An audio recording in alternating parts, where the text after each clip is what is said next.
going to throw out a mystery name at the end of my rant to put a little blame on as well. But yeah, James Harden, look, Dwight Howard, right? They brought in the big man to go with the perimeter star to win a championship in Houston. By the end of their tenure, both of them were trying to get each other traded. All right, Chris Paul. Harden was talking with Chris while Chris was with the Clippers, recruiting him. It's going to work out. We'll be great together. We'll win a championship. After 2 years, they didn't want any part of each other. And now, childhood friend, I don't know, their relationship hopefully is still intact and they're still friends. But Westbrook wants the ball in his hands. Obviously, Harden keeps the ball in his hands. So now Russ wants out. So yes, some of it is on James Harden without question. Here's the mystery name, though, Colin. Mike D'Antoni. Mike D'Antoni creates ball-dominant monsters. Now, I like Mike D'Antoni. I think he's a Hall of Fame coach, contrary to most of my media brethren. But everywhere he goes, he coaches, and one guy controls everything, dominates the ball, creates all the offense. It was Steve Nash in Phoenix, which was fine because you had players around him that fit that style, and Nash was more of a passer than a scorer. You had Jeremy Lin for a brief moment in New York, but guess who wasn't happy during Linsanity? Carmelo Anthony, your star, because it was one guy dominating everything and it wasn't him. And now in Houston, James Harden used to be well-rounded. He used to be a versatile offensive player. He was young in OKC, I'll give you that. But he still showed he didn't have to be the man. He didn't have to dominate the ball. He could blend in with other stars. A few years in Mike D'Antoni's system, though, averaging 35, winning MVPs, becoming, to some people, the greatest scorer we've ever seen, putting up pre-merger numbers, and now he only wants to dominate the ball.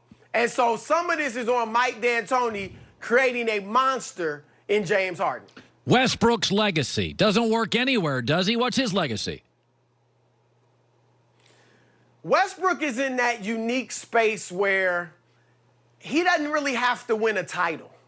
Now, granted, if he led a team to a championship or even was the second guy, it would certainly boost his legacy and take him to another level.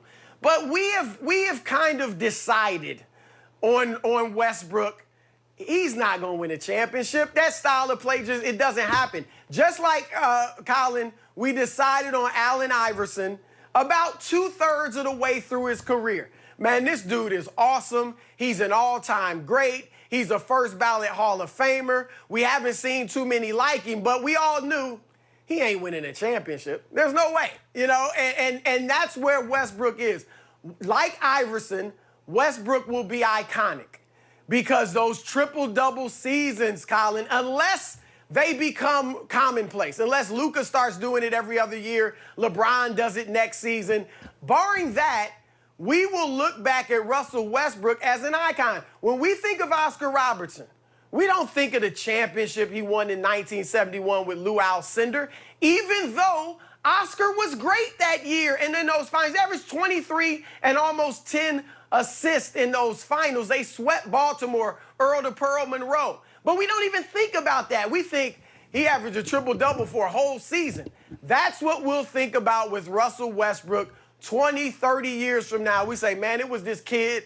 He didn't win it, but he averaged a triple-double for 3 years, and he was only 6 feet, 3 inches tall. That's his legacy, and that's what we remember, man. 3 minutes left. I've always been a huge fan of Chris Paul. Everybody always said he's hard to play with, but it's funny. We never talk about Blake Griffin anymore. Why?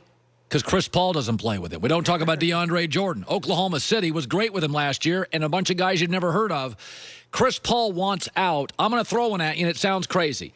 He loves L.A. Unlike Kawhi, he's a verbal leader. He was the face of the franchise. He elevates others. Chris Paul to the Clippers makes a ton of sense to me. Your thoughts? I love it. I just don't know how it happens. Now, are you saying Chris Paul to the Clippers and they keep Kawhi, obviously, yes, but also Paul George? No, I'm saying you got to move Paul George. Yeah, see, that's where, really? Yes. See, look, Chris Paul is a better player than Paul George. Yes. As even as Chris has had his struggles in the playoffs at times, I still trust him far more in the playoffs than Paul George. Here's the problem with that, Colin. Chris is he's 35, and even though he played a full season last year, the 3 previous years when he had a chance to win a championship, he missed more than 20 games each of the 3 seasons. And remember, he missed the 2 most important games of the season in the playoffs against Golden State when Houston really had a chance to win it. So I would hesitate to give up a star in his prime or who's coming toward his prime, like a Paul George is in his prime, for Chris when I know I can't count on Chris physically. Now, if I can get Chris and keep Paul George and Kawhi, oh, I'm all in. I think they're right there with the Lakers, if not above the Lakers. But without Paul George, as much as I like CP3, I don't think I can do it. By the way, 30 seconds left. LaMelo Ball, I heard yesterday, is going to be the #1 pick in the draft. I think he's great on YouTube. I think he's fun. The word is he not really doesn't want to play defense. What do you make of that story that he's the #1 pick? Right. Yeah, well, what one person I spoke to yesterday told me, if he goes to Minnesota with D'Angelo Russell, it will be, quote-unquote, a mess. Melo has talent, but he's viewed as a kid that's kind of silly, kind of immature, may put up numbers, but at this point, at least, not going to play winning basketball. I was told if he goes to Golden State, where he won't play that much, but can learn in a professional atmosphere, he could eventually become a really good player. That'd be good for him. But if he goes to Minnesota, maybe Detroit, there's talk about that, where he can kind of do what he wants and he'll be the star.